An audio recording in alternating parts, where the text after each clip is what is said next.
Hi all, and welcome to the first French Channel England programme webinar. Today we're streaming live from Anglia Ruskin University here in Cambridge. My name is Aiste and I'm a facilitator based in Brighton. Hi, I'm Alexander. I'm the facilitator based in Norwich. We will be the ones presenting you today on screen. We also have a team behind the camera today. We have our Finance and Appraisal Officer, Phil, who will be joining us for a Q&A session later on. We also have a Communications Officer, Titus, and two of the Facilitation Officers, Brendan and Judith, who will be helping us with questions that you sent through. You can ask questions commenting on the document that we sent to you earlier. You can also tweet to us at channel_mosh, and we will collect all of your questions directly from there. We'll also ask you not to wait until the Q&A session, but instead keep your questions coming straight away so we can collect and be ready for Q&A session. The aim of today is to introduce the resource pack that we have developed for all of you to encourage you to apply under our social innovation specific objective. The resource pack will be circulated to all of you after the webinar, and it will be made available online on our website shortly after. So today, we will go through the basic information about the French Channel England programme. We'll go into more detail about social innovation in the Channel area, where Alex will talk through it. Then we will have a mid-session Q&A time. Then we'll talk more about the resource pack, and we'll look what's actually in it and how to deliver a good project. Then we'll go through programme update, news and the upcoming events before we have the final hour Q&A session where Phil will joining us. So you can see on screen the program area.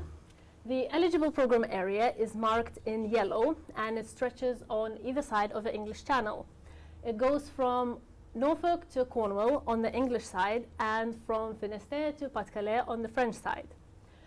For a project to be eligible, you must have at least one partner on each side of the channel within the yellow marked area. And this is the eligibility criteria for all regular and micro projects. And we will talk more about micro projects a bit later on. Thank you. The program has 5 priorities, five specific objectives. And if you're applying for the Channel program as a project, you must pick one of those 5 priorities. One of them being innovation and social innovation, which is our main focus today, where projects must focus to increase the quality and the effectiveness of service delivery to the most socially and economically disadvantaged groups. Then we have low carbon technologies theme, natural and cultural assets, and the last specific objective focusing on coastal and transitional water ecosystems. Thank you, Aiste. So what exactly is social innovation? It can be a wide-ranging topic. Global examples include fair trade or supported employment for disabled people. But what interests us today is how does the European Union understand social innovation? And more importantly, how does the French Channel England programme see social innovation?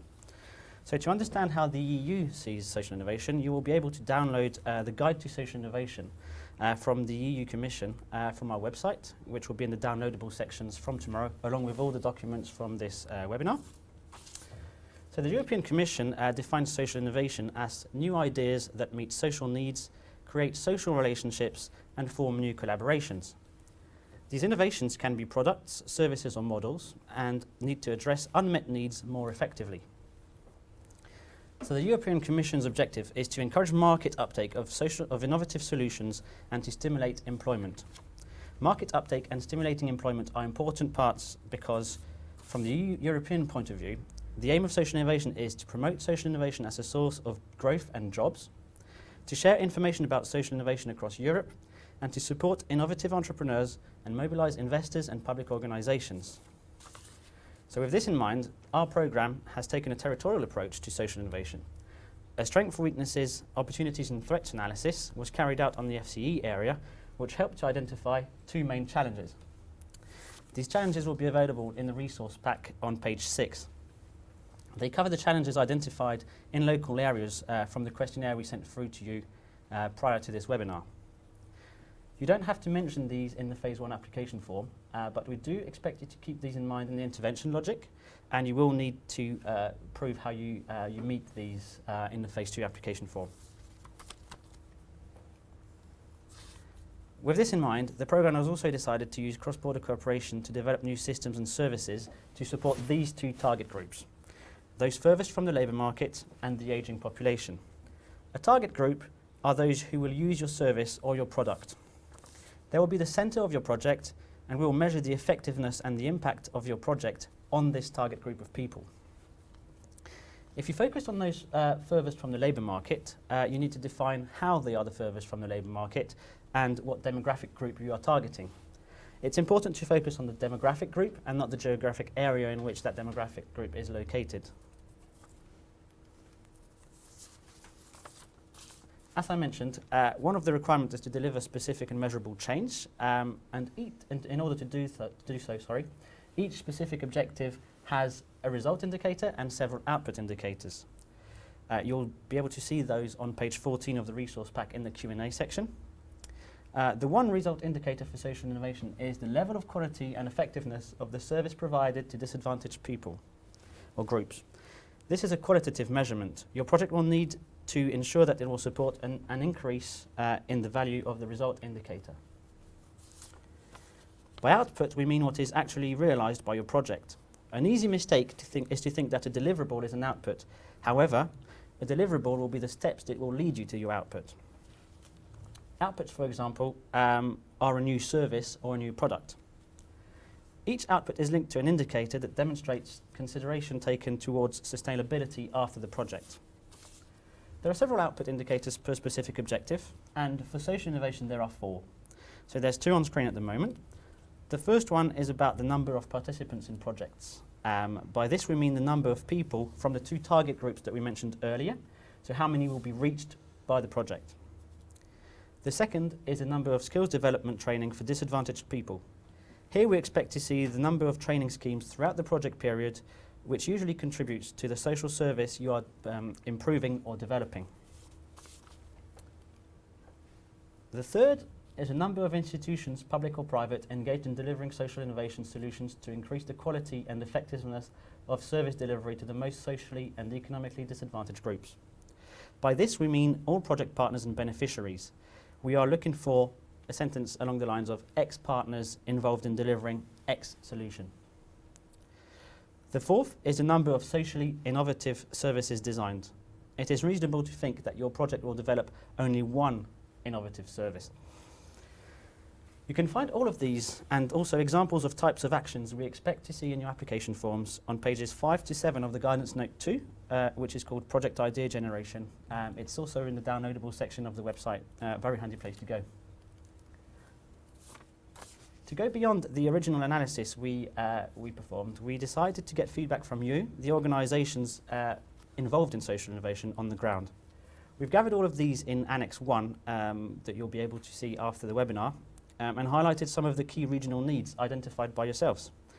So we've divided them by country, by area and by main thematic, and these are employment, education, housing, health and migration. We hope this can act as a starting point for ideas. All these local and regional needs will still need to tackle the 2 target groups identified earlier. When working on a social innovation project, you need to remember that all these are in link with those 2 target groups. So what do you need to keep in mind when you're working on a social innovation project? It might seem obvious, but you need to keep in mind that it has to be innovative. So it has to be new or different from the current practice. And you need to describe how the existing offer is failing or isn't addressing the need as it should be.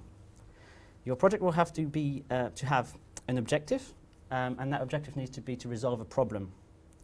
This in turn needs to be linked to a target and a result indicator. We won't measure the effectiveness by the existence of training, but by the result of the training. For example, this goes back to the objective. What will training lead to? Who is it for? What change will it bring about in the program area? The training will have to be sustainable, and we need to see what happens when the money runs out. So your project training will have to deliver a result that continues beyond the project period. So it's been quite quick, but we're already halfway through. So just going to check if anybody's asking. No, I'm getting a solid no for questions. But if you do have any, please fire them through via the form we've sent through via email before this the webinar. And they come up live on Titus's computer, so he'll be able to fire them across to us. Or tweet us at channel_Mosh, and we'll be happy to get back to you. I'm going to hand over to Alistair, who will take over the presentation of the resource pack.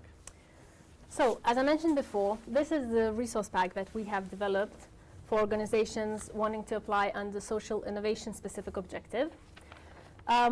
The information it has inside, some of the things that we went through today already, basic information about the program, a refresher of other specific objectives that we have, comparison of regular projects versus micro projects, and we'll go into more detail into that later on. Information about social innovation specific objective and the information that Alex was talking through earlier. We have a section on good practice for project applications, do's and don'ts for projects applying under specific objective 1.2. And this section has been done together with finance and appraisal officers looking at previous project application forms under social innovation. And it is divided into sections of issues that we found most common in the application forms. And it also has some tips for you how to improve your project and application form. Then we have a section on how to find partners. You can do so by going onto our website on Find a Partner page. There you will find project idea forms from organizations that are already working on a project but are looking for more partners to join them. You can also go on Interested Organizations page on our website, where you will find contacts of organizations that do not have a project idea but would like to be involved in the program. You can do so also by contacting your local facilitators. So all the contacts are on page 12 of the resource pack, and they are also on our website. And last, we have frequently asked questions section in the resource pack, and that will answer all the questions such as what do we mean by an innovative project, and how can you identify a target group, what is an output, and how can you relate those outputs to our program output indicators. So all of this will be made available to you shortly after the webinar. Thank you. There are a few points that from a program perspective we would expect a project to deliver for a strong project proposal. So first of all, we'd expect you to demonstrate what will you be doing that has not been done before, or how will you improve and change what is already on the market. You also need to have a clear logic. In our program, it is also called an intervention logic. It is very important for a good project. So we will be looking into more detail about that on the next slide in a minute.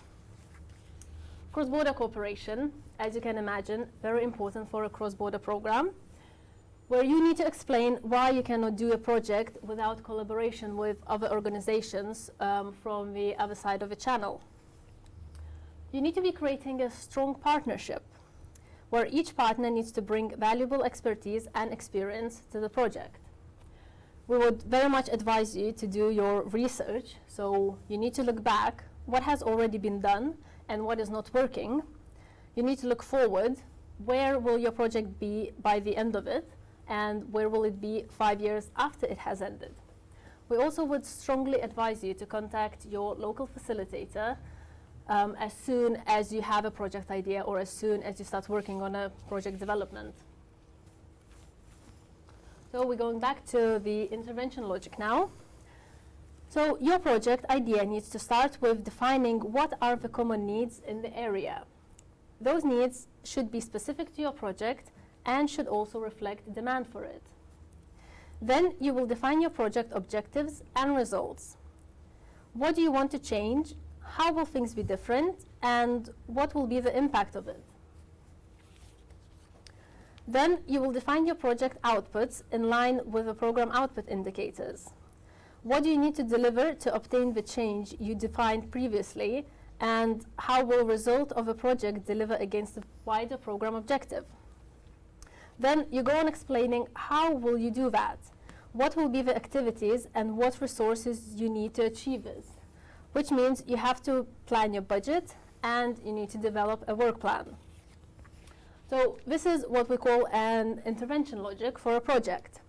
And while we do have a two-phase approach for regular projects, and we will be shortly introducing you micro projects, this development and structure of the intervention logic must be reflected in all projects and all phases of the projects if they are to be approved. So we are now launching a new micro-project scheme in the channel area. So you can find this information in the resource pack, page 5.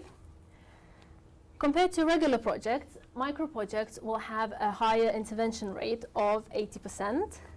There's also a maximum budget defined by the program, which is 500,000 euros, as well as a maximum length of a project, which is 27 months. And that includes a 3 months reporting period after the end of the project. The minimum eligibility criteria, as I mentioned before, is to have one partner on each side of the channel within the eligible area. However, for micro projects, you can only have a maximum of 5 partners. It is open to charities and organizations employing less than 50 people and whose annual turnover does not exceed 10 million euros, which means you have to fit both of those criteria. It is also open to all of the local authorities. However, for larger local authorities, we'd expect them to take an advisory and guiding role within the micro project. And compared to regular projects, micro projects will only have a one-phase application process, which we are hoping will significantly decrease the time for project development. Thank you, Aiste. The program calendar has 2 calls for regular projects per year. And from this year, as Aiste mentioned, we have the new micro project scheme, which has 1 call per year. The next call for regular projects is from the 2nd of March to the 6th of April. Closing time is 12 noon UK time, and it will be directly followed by the micro project call from the 6th of April to the 4th of May. Closing time also 12 noon UK time. The next call following that is from September 6th to October the 12th. Once you apply, your project goes through to the next selection subcommittee straight after that. Both these calls, the next call, the 5th call on the 2nd of March, and the micro project call will go to the selection subcommittee in the first week of July. For all time-related questions on how long a project takes or how long your project will take, depending on where your project is at, we recommend contacting your local facilitator and organising meetings and feedback. We've got a couple of more slides before we get to the final Q&A, so bear with us. A brief update on the programme. Upcoming events. In the following weeks, your local facilitator in England will be in charge of organising walk-in sessions for the micro-project scheme. In France, they'll start doing it at the end of February. So if you have a micro-project idea on social innovation, you're welcome to send us through your ideas and come and meet us. We'll also be organising the bid writing workshops. They'll be after April, and they'll be especially useful for the call in September. So do let us know if they're of interest to you. And our annual event will then take place in the autumn as well, and we'll keep you posted on that one. It should happen in France. Briefly, a quick update on Brexit, because yes, we're still focusing on that at the moment. Just to let you know, projects can still access funding. The Treasury has guaranteed that projects approved before the UK has officially left the EU will be funded in totality, so that's expected to be March 2019. At the moment, the realistic last call for Phase 1 applications will be September, based on that expectations because of the timescale to prepare a project. However, as we get news, we will keep you updated, and we still hope that we can get projects approved later. As for micro projects, there's another call in 2018 which will still be guaranteed to get funding because That call will be in the spring 2018 for microprojects, and because it's a one-phase application, you will be able to get funding in time. And if the click works. So what's next? We will share the contacts to help develop partnerships and find common challenges. Don't be shy, get in touch with each other and try to find complementarity and try and develop your project idea. Another useful thing, and probably the first start, is to go onto the website and find the project idea form, which is in the downloadable document section. I keep referring to that. I feel like a broken record.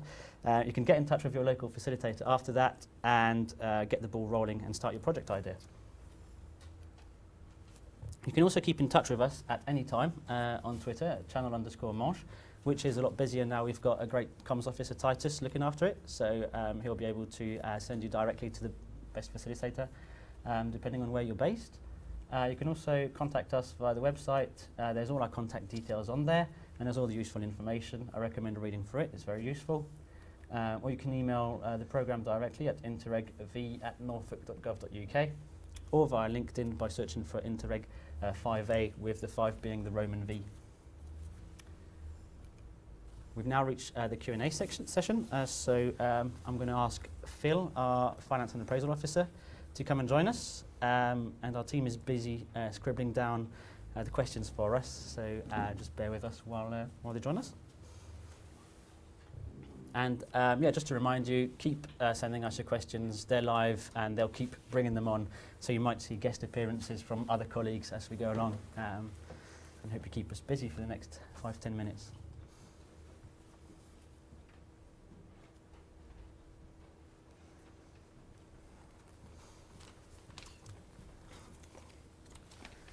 Thank you, Phil.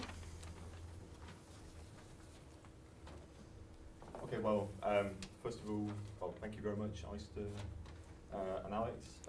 Yeah, and as I said, I'm a finance and appraisal officer, so yeah, I'm part of the team who, when you send in the application forms, I'm checking them against the criteria that we have that we have published in the manual before then the selection subcommittee makes the actual decision on whether the project is approved or not. I've come bringing your questions already, so shall I get the ball rolling? Go ahead. Sure. Yep. So I've got one here. Can a project involve scoping out of different solutions? Or does the project need to start straight away with a single solution? I imagine this question is maybe thinking about the difference between micro projects and the standard projects. So shall I answer this one? If you're happy to, yeah. So I think it's important. It's important that to remember that the micro projects also need to contribute to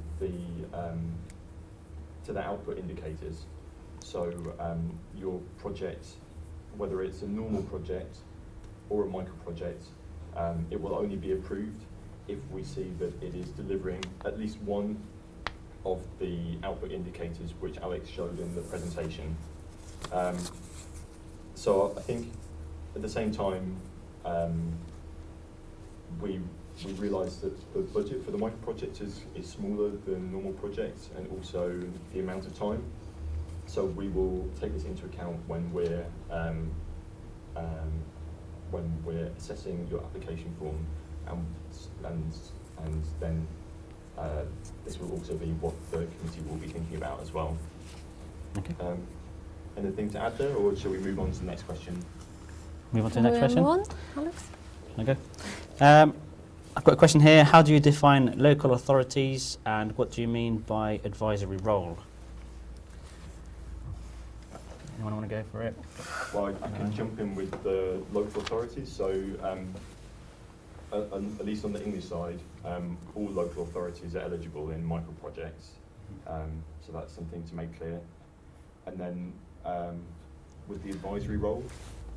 Basically, we would not want to have local authorities doing all the work and doing all the implementation, because we understand that, well, a lot of local authorities have a really wide network and are very well developed and have a lot of experience in participating in various projects as well as cross-border cooperation.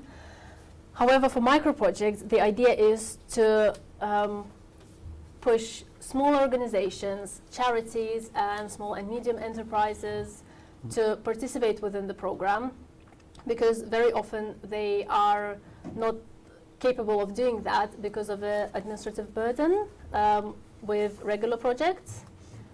So local authorities are eligible, but we would like them to guide and help other small organizations and charities to fit in with the program, that hopefully later on they can start applying for regular projects. Also, it's based on the French side of things, where the French didn't want the bigger regions to be involved. It was more focused towards the smaller commune and communauté de commune, I believe. So you would have to see with your French partners in the micro projects that the local authority is a smaller local authority. There was a disparity between the English and the French on the fact that a parish in England doesn't have the power that the commune in France would have, or the mairie. So yeah, that's along those lines. There's a slight difference in size there. Yep. Okay, next question. Can a project idea cut across themes, meaning not across the different specific objectives, but within social innovation, like migration and health, education? Yeah. So basically, when it comes to the specific objectives, you will only be able to apply to one specific objective. We'll only be looking at your contribution to the output indicators of the specific objective that you've applied under. But I think in the presentation you were talking about that we've identified, thanks to your response, different areas, and of course if there will be overlaps and there will be synergies. Yeah, if that would actually be equality, I think. Yes. Good. So I've got a question here. Is there an ideal number of partners in a partnership? So I can take that one. For micro project, yes, that's quite restricted. Minimum number of partners is 2, maximum is 5. For a regular project, we don't have a number of partners that we would advise a partnership to have. That would really depend on the project. It would depend on what are you trying to deliver and how many partners you really need to be efficient and effective within the project and to actually deliver what you said you will be delivering. However, you need to keep in mind that the more partners there are in the partnership, the more difficult it might be for a leads partner to manage them. So finance and appraisal officers would be looking at the capability of a leads partner to actually manage the project. If, for example, you have a lot of project partners, like 12 or more than that. So that's something to keep in mind as well. Okay. Yeah. I've got a question about the size of the phase 1 application form, which is quite short. And the question is, do you have any tips to fill it in with the correct detail, and do you have any tips on how to fill the application form? I'll let you go on. It's quite an extensive answer actually for that. Some of the information, how to do that, is in the resource pack. That would relate only to the social innovation specific objective, of course. Other than that, we have done some of the events. Last year we've done bid writing workshops specifically focused for the phase 1 application form, and we are currently developing new content for another set of bid writing workshops that will be organized later on in the year in each of the facilitator area. So if you are looking for answers to that, we would strongly encourage you to follow us on our website and see when those bid writing workshops are coming up, and definitely attend to them.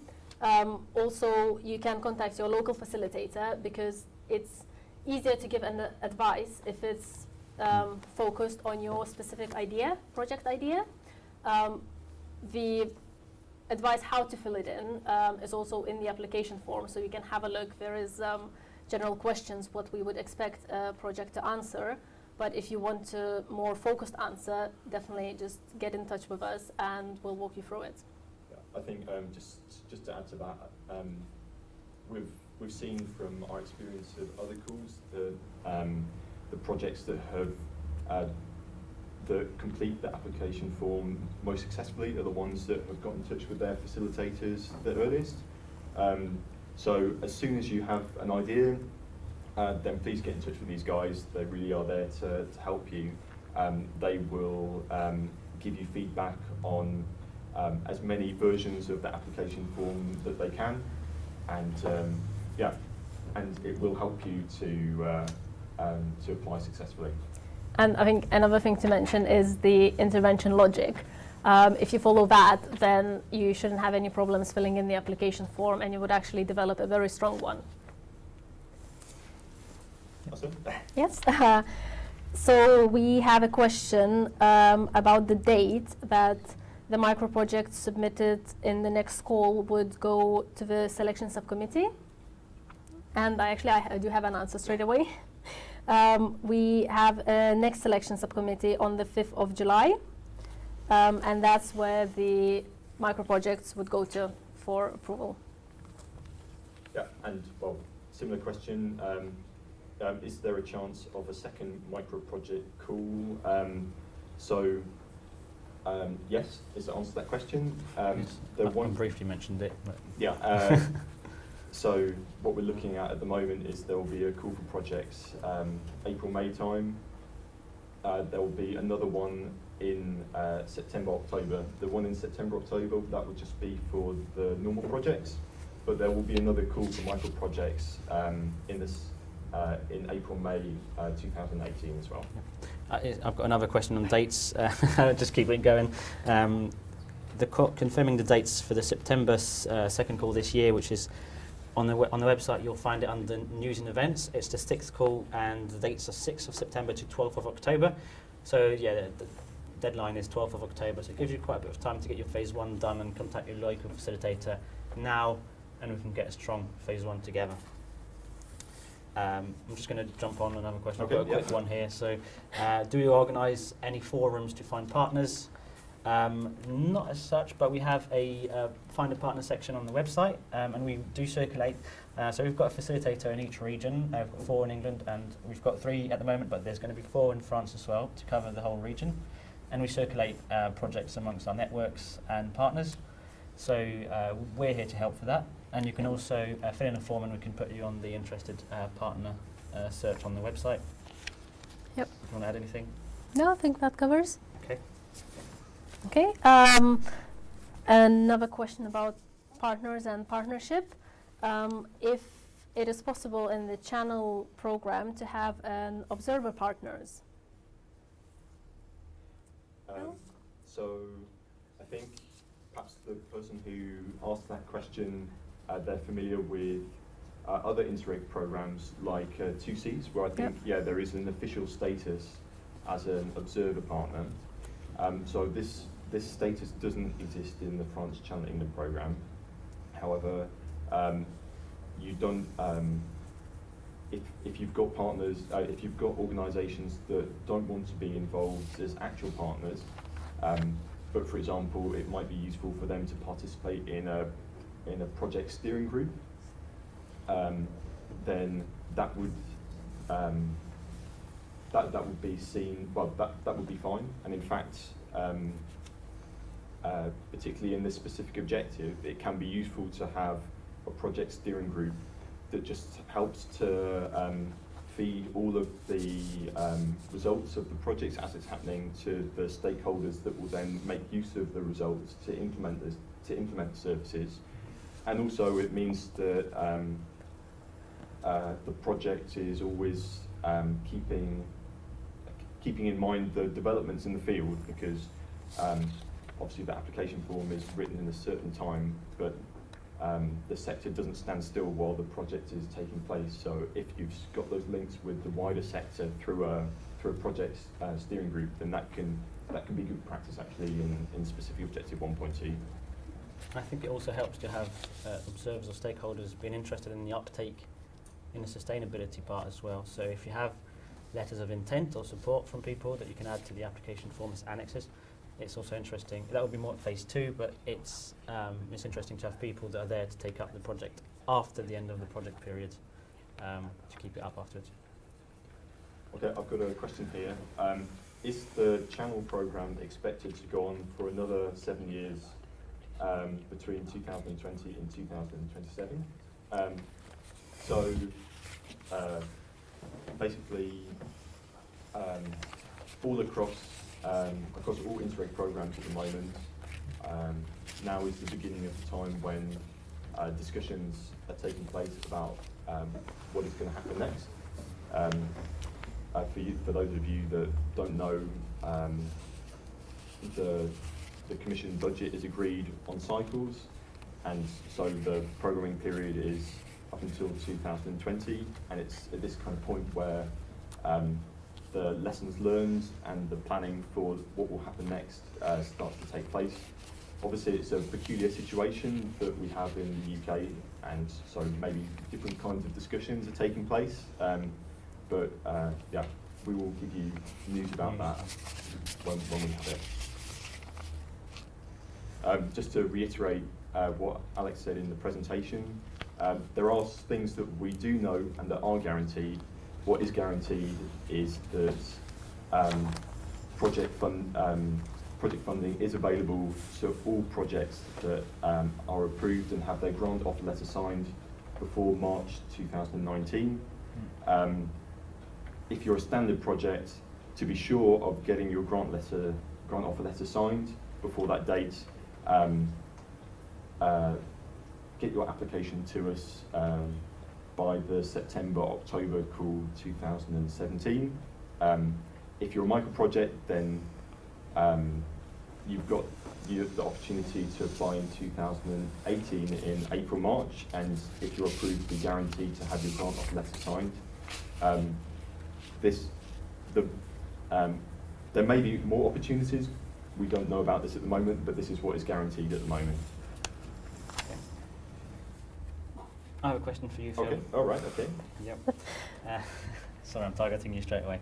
How many projects have been approved to date? So across all of the specific objectives, 7 projects have been approved so far. Regarding this particular social innovation specific objective, we've had 3 applications approved at phase 1 so far. Of those 3, 1 will be applying in the next couple of months, so we'll see how that goes. The 2 that have been submitted at phase 2 so far, they've received a refer back decision. This means that the applications that were submitted weren't quite at the standard to get approved this time round, but if they respond to some very specific issues in the application form, the next time that they submit, then, well, hopefully they will reach that standard next time. Okay. Okay, I have a question on dates again. When would be the last date of completion of a project? And that's not talking about the application forms, but about the actual project, action of projects. And correct me if I'm wrong, I believe at the moment it is still 2023. So you have until then to finish your projects? You can claim up until 2023. Yes, you can, yeah. So the programme eligibility period is 2023. Okay, I'll do me next. So the process to develop, submit, and to be approved your application form, about how much time does that take? Right, you answer that one. Well, we'd say from the point where you start working, get a project idea and start working on a project idea form, to the point where you submit your phase 2 application form, that would, and it is approved, hopefully, that would be 12 to 18 months. So it really depends on the capability of the organization and of the partnership, and it depends how far in the project development you are. So that's for regular projects. For micro projects, we would expect that to be a lot less because we only have one phase application. But this is the first time we're launching micro projects, so we actually haven't gone through yet all of the processes, so we don't really have a direct answer for that. Okay. Yep. I have a question about cross-border cooperation. So with the specific nature of our program with the channel, what are good examples or good practices on cross-border cooperation? Well, perhaps I can jump in from the finance appraisal perspective first of all, just looking at the criteria that is that we have to assess against, and maybe then you could give some actual bit more concrete examples. So to meet the criteria for cooperation, there needs to be 4 things. So joint staffing, that's quite a simple one. If you've got a partner in France and a partner in the UK, which you have to be eligible. Joint financing, so that's the same. If you both got a budget, then you'll meet that criteria. Joint development, this is something else that we have to see in the application form. So this means basically that the idea that is put forward, we see that this is something which incorporates ideas and practice from the French side and ideas and practice from the UK side. And then joint implementation is the 4th thing that we have to look for. I don't know if you've got any good examples of those last 2. Well, from my experience, usually projects under social innovation, they focus on service development. So you need to have a look what service is already available on either side of a channel and what are the gaps, and putting either those 2 services together or putting all of the experiences and expertise of partners together. How can you work to jointly develop and then jointly implement the new service that you create? So those 2, I would say, jointly developing and joint implementation are the key to the cross-border cooperation.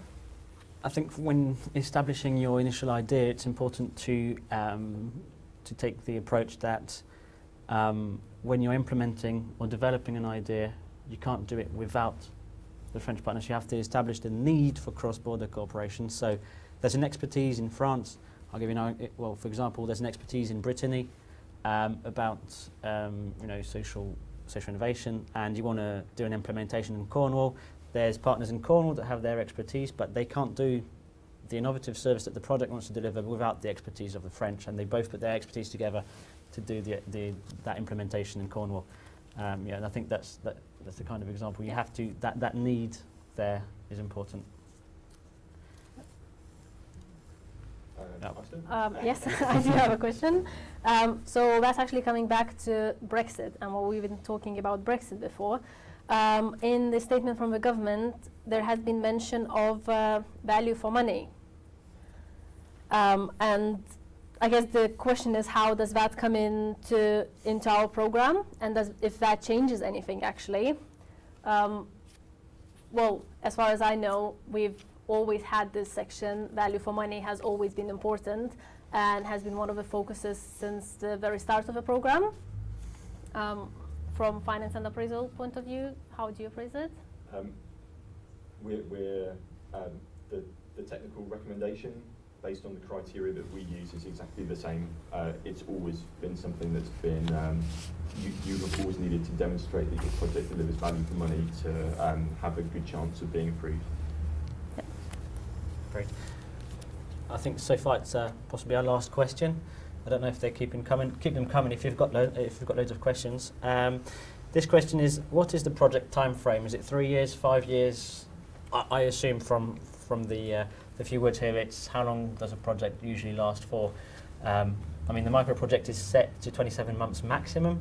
But there's, do you have any average on regular projects? So I think it goes back to, I think the maximum is 4 years. So yeah, that's the answer to that question. I think it goes back to what we were talking about partners and the number of partners.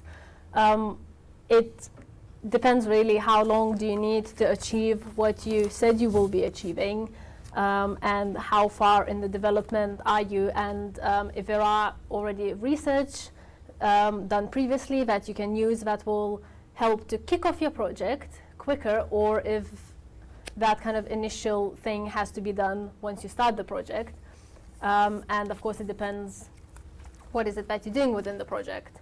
But usually I would say, from my experience, it's 3 to 4 years for a project. But again, as long as you're done by 2023, it is up for you to define how long you need. Okay, I've got one more question. I don't know about you guys. So this is a question about whether SMEs can group together to apply as a single partner. So what I understand here is a partner needs to be a legal entity. So that's what it comes down to, really. That's the thing that we're checking for when it comes to whether the partner is eligible or not. And actually, on top of that, another question that we've heard before, I don't think it has been brought up now, but for micro projects, that was if a branch of a large organization is eligible to apply under micro project scheme.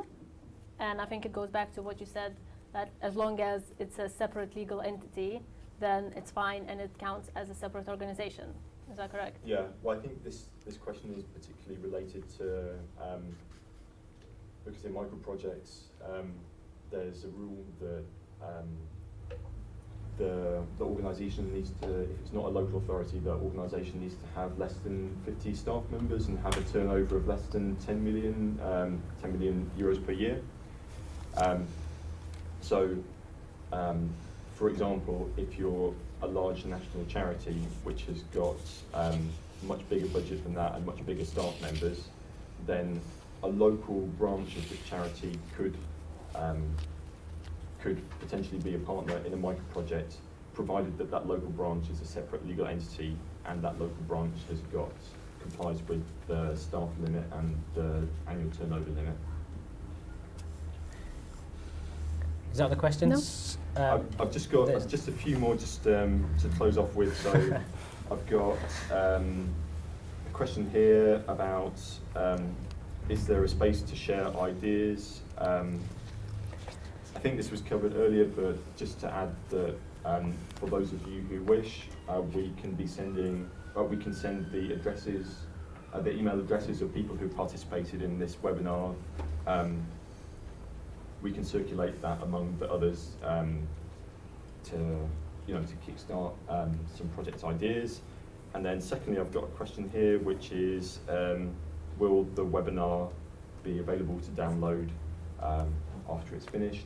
And the answer to that question is yes. Everything we've done today is going to be Yes. available. The resource pack, the annex, the PowerPoint presentation. Yes. And it will all be uploaded on our website and will be sent to the participants later on via email. And that's Perfect. it. I think that's everything. If there are no other questions, thank you for joining us today. I want to say thank you to Anglia Ruskin University for hosting us today, and in particularly Lucy Gonzalez, who helped make all of this possible. Thank you to Aiste for presenting it with me. Thank you to Phil for your brilliant answers. Thank you to the team behind the camera, working hard to collect all your questions and scribble them down on a piece of paper and making us struggle to read them. I hope it was helpful, and we look forward to hearing from you soon with some project idea forms and arranging meetings with your local facilitators. Goodbye. Goodbye for now. Thank you. Bye. Yeah, bye.